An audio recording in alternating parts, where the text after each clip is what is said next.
Dubai থেকে ঢাকাগামী একটি বিমান হযরত শাহজালাল আন্তর্জাতিক বিমানবন্দরে ৬ বার অবতরণের চেষ্টা করেও ব্যর্থ হয়। এতে বিমানের ভেতরে সৃষ্টি হয় চরম উৎকণ্ঠা ও আতঙ্ক। অনেক যাত্রী কালিমা পড়ে মহান সৃষ্টিকর্তার সাহায্য প্রার্থনা করতে থাকেন। এমন একটি ভিডিও সামাজিক মাধ্যমে ছড়িয়ে পড়েছে। কিন্তু কি ঘটেছিল বিমানের ভেতরে, বিস্তারিত আরিফ হাসানের প্রতিবেদনে।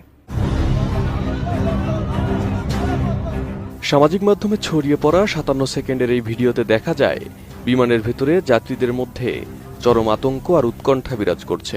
ভয়ে অনেক যাত্রী কালিমা পড়ে মহান সৃষ্টিকর্তার সাহায্য ও প্রার্থনা করছেন।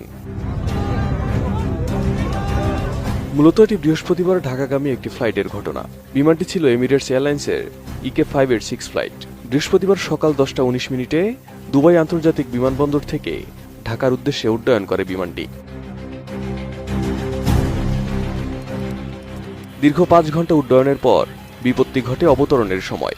তীব্র ঝড়ো বাতাস আর বৃষ্টির কবলে পড়ে বিমানটি। ঢাকা বিমানবন্দরে পরপর 6 বার ল্যান্ড করতে ব্যর্থ হয় EK586 ফ্লাইটের পাইলট। আকাশে চক্কর খেতে থাকে 1 ঘন্টার বেশি সময় ধরে। মুহূর্তেই আতঙ্ক ছড়িয়ে পড়ে বিমানে থাকা যাত্রীদের মধ্যে। ডাকতে থাকে সৃষ্টিকর্তাকে।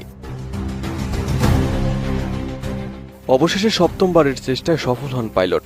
অতিরিক্ত টানা 1 ঘন্টা 19 মিনিট আকাশে চক্কর খাওয়ার পর সন্ধ্যা 6টা 39 মিনিটে হযরত শাহজালাল আন্তর্জাতিক বিমানবন্দরের টার্মিনাল 1-এ সফলভাবে অবতরণ করতে সক্ষম হয় এমিরেটস এয়ারলাইন্সের EK586 ফ্লাইটটি।